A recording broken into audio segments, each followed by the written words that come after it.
नमस्ते। एजिएम टेक्नोलोजीमा यहाँहरु सबैलाई हार्दिक स्वागत छ। म नवराज बुढा। एजिएम टेक्नोलोजीमा हामी विभिन्न खाले टेक्निकल भिडियोहरु चाहिँ लिएर आउने गर्छौं। आज पनि हामी तपाईहरुको माझमा एउटा भिडियो लिएर उपस्थित भइसकेका छौं। यस भिडियोमा तपाई विभिन्न खाले जानकारीहरु चाहिँ लिएर आउने क्रममा आज हामीले एउटा अनबक्सिङ भिडियो चाहिँ लिएर आएका छौं। यस अनबक्सिङ भिडियोलाई चाहिँ तपाईको माझमा राख्नुभन्दा पहिले चाहिँ हाम्रो च्यानललाई अझसम्म पनि सब्स्क्राइब गर्नुभएको छैन भने सब्स्क्राइब गर्नुहोला र नजिकै रहेको घन्टीलाई पनि दबाउन नभुल्नुहोला अन्य यस्तै ताजा भिडियोहरुका लागि।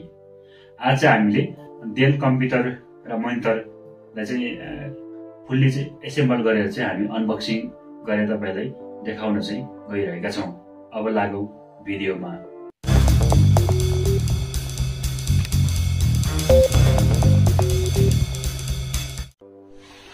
अब चाहिँ म अनबक्सिङमा लाग्दैछु। यो चाहिँ हाम्रो सीपीयू रहेको छ। यो सीपीयू ले चाहिँ म तपाईको माझमा चाहिँ अनबक्सिङ गरेर देखाउन गइरहेको छु। यसरी टेप लगाएर ट्यापिङ गरेको छु। टेप राख्छु।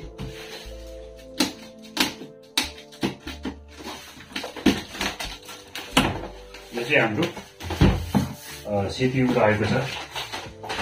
पहिले चाहिँ म ल्यापटपलाई चाहिँ मोनिटरलाई चाहिँ म अनबक्सिङ गरेर देखाउन चाहन्छु। यो चाहिँ डेलको रहेको छ।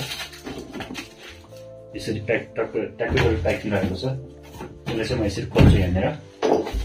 यसरी बनाएर यसरी खोल्दैछु म। यसरी खोलेर यहाँ चाहिँ योसँग आउने चाहिँ हाम्रो सामान चाहिँ एउटा चाहिँ भिजे केबल रहेको छ। यो चाहिँ हाम्रो चार्जरको लागि चाहिँ पावर सप्लाईको लागि चाहिँ यो रहेको छ एडेप्टर। र अब योसँग चाहिँ एउटा एचडीएमआई केबल रहेको छ। एउटा जुन सीपीयूबाट चाहिँ मोनिटरमा जोड्न चाहिँ एचडीएमआई केबल रहेको छ। यसको चाहिँ स्ट्यान्डको तलको चाहिँ लेग रहेको छ। यसरी खोल्छु। यसरी खोलिसकेपछि यसको सेफ्टी रहेको छ। यो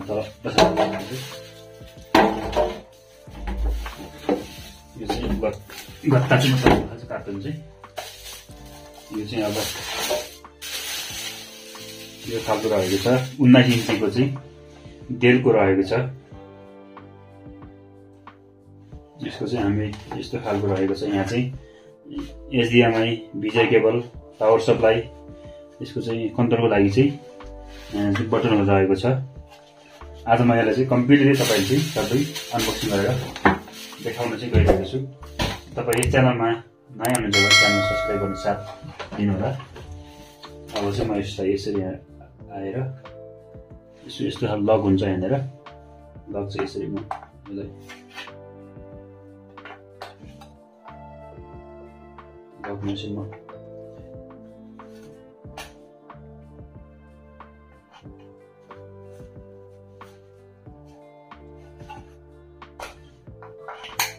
लक लागेको छ।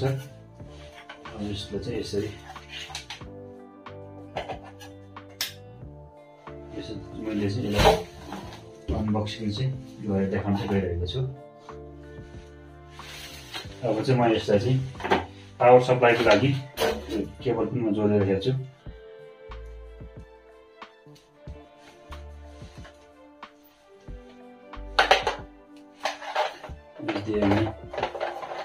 आज हामी डेलको ल्यापटपको चाहिँ फुल्ली अनबक्सिङ भिडियो चाहिँ बनाउन गइरहेका छौं।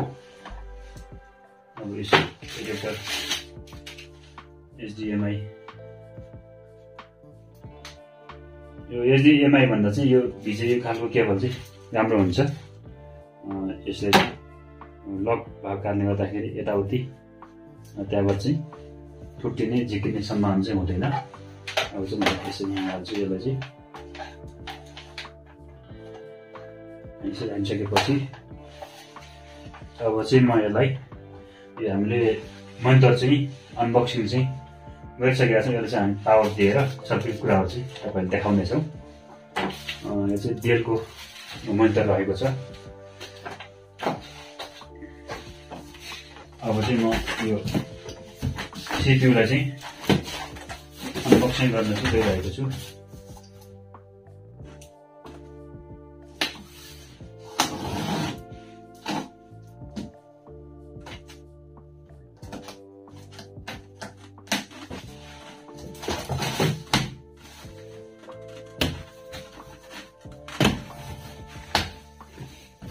यसरी मैले खोल्दैछु, यसरी पुरा सेफ्टी छ। यसरी प्याकिङ गर्न यसरी दिँदैछु। आउ यस्तो खालको रहेको छ। सेफ्टी रहेको छ यहाँ तल। यसको चाहिँ यहाँनिर पोर्टहरू, विजय पोर्टहरू, सबै कुराहरू चाहिँ यहाँ युएसबी पोर्टहरू, ल्यान्ड पोर्टहरू, माइक पोर्टहरू, यो पावर सप्लाईको भयो। र यहाँ चाहिँ पावर सप्लाई चाहिँ यहाँ चाहिँ त्यो डिभिडी बक्सको रहेको छ। अब चाहिँ म यसलाई चाहिँ पावर दिएर हेर्छु। यसले चाहिँ मैले यसरी पावर चाहिँ मैले पावर दिन्छु।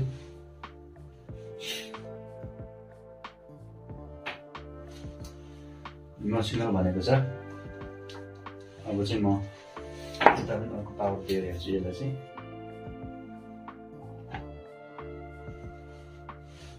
अलि हल्लिरहेको छ। यसलाई चाहिँ म यति राख्छु। यसलाई चाहिँ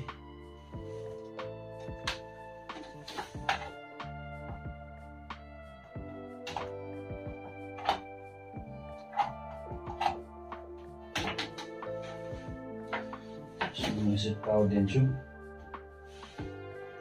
यसरी पावर दिइसकेपछि यो पनि यहाँनिर यसरी बलिसकेको छ।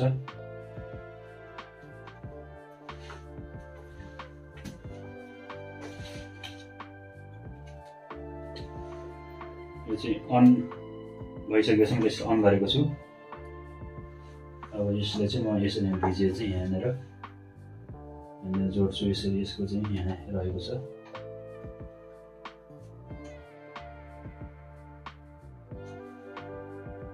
यसको HDMI पोर्ट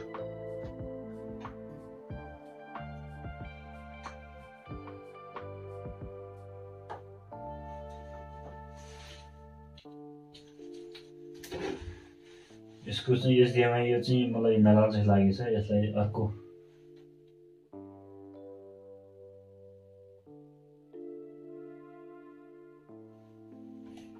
यसको चाहिँ यो मार्फत चाहिँ म लगाउनु गएको छु। यसलाई चाहिँ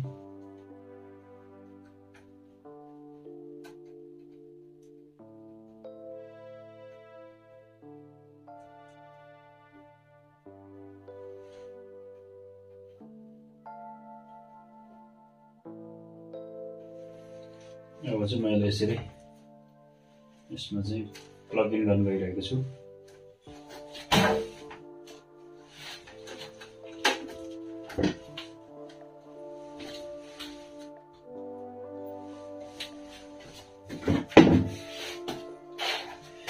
यसको यो HDMI चाहिँ यहाँनिर यसरी सपोर्ट गरेर म अर्को लगाउन गइरहेको छु।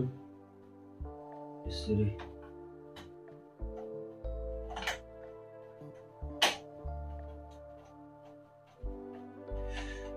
मैले चाहिँ यो कम्प्युटर चाहिँ सेट चाहिँ जेलको सेट चाहिँ अफिसियल राम्रो मानिन्छ। तुलसीपुरमा रहेको आइटी स्टोरबाट चाहिँ मैले लिएको छु।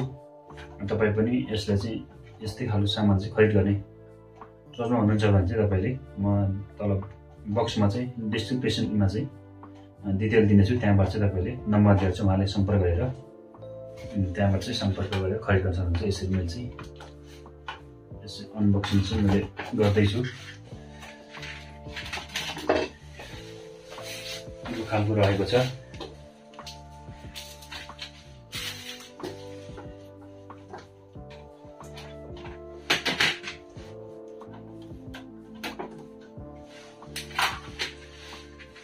यसरी जोडेर माउस पनि किबोर्ड रहेको छ। म तपाईँलाई यो अनबक्सिङको रूपमा चाहिँ यसलाई फुल्ली देखाउन चाहिँ गइरहेको छु। यो किबोर्ड रहेको छ। मैले चाहिँ सबै विन्डोजहरू सबै फाइल चाहिँ उतैबाट डाउनलोड गरेर चाहिँ उतैबाट ल्याइसकेको छु। त्यो चाहिँ रहेको छ। यसको चाहिँ फुल्ली चाहिँ म तपाईँलाई सब कुरा देखाउन गइरहेको छु।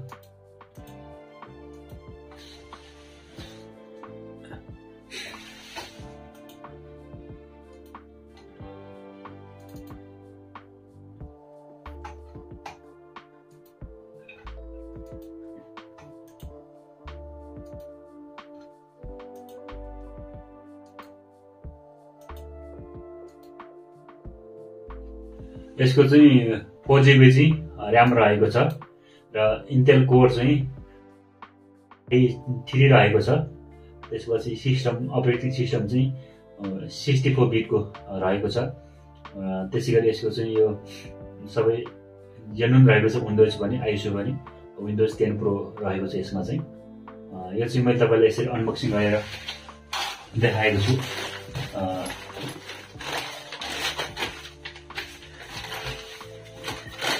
तपाईँले भिडियो कस्तो लागिरहेको छ कृपया कमेन्ट बक्समा चाहिँ लेख्नु होला। र तपाईँले चाहिँ हरेक आइटीका सामानहरू चाहिँ खरिद गर्नु छ भने चाहिँ जुन आइटी स्टोरमा गएर चाहिँ तपाईँले पर्चेस गर्न सक्नुहुन्छ।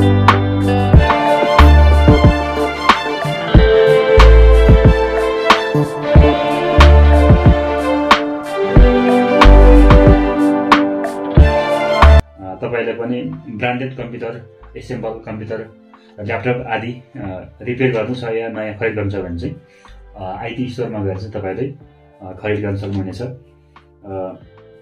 यसमा चाहिँ जुन 4GB ऱ्याम रहेको छ र 128GB चाहिँ एसएसडी रहेको छ। हामीले चाहिँ आफ्नो आवश्यकता अनुसारको अरू पनि थपघट गर्न सक्छौँ। आजको भिडियो यति नै। तपाईँलाई कस्तो लाग्यो? जस्तो लाग्यो त्यस्तै सल्लाह सुझाव र प्रतिक्रिया चाहिँ कमेन्टमा लेख्न नभुल्नुहोला। र तपाईँ पनि कम्प्युटर, ल्यापटप, हरेक आइटीका सामानहरू चाहिँ खरिद गर्न चाहनुहुन्छ भने चाहिँ तुलसीपुर 5 बाइने चोकमा चाहिँ रहेको आइटी स्टोरमा चाहिँ तपाईँ गएर चाहिँ कम्प्युटर, ल्यापटप, आइटीका र ग्याजेटका हरेक सामानहरू चाहिँ खरिद गर्न सक्नुहुन्छ। र यति भन्दै आजको भिडियोबाट म छुट्टिन्छु। तपाईँको दिन शुभ रहोस्। नमस्ते।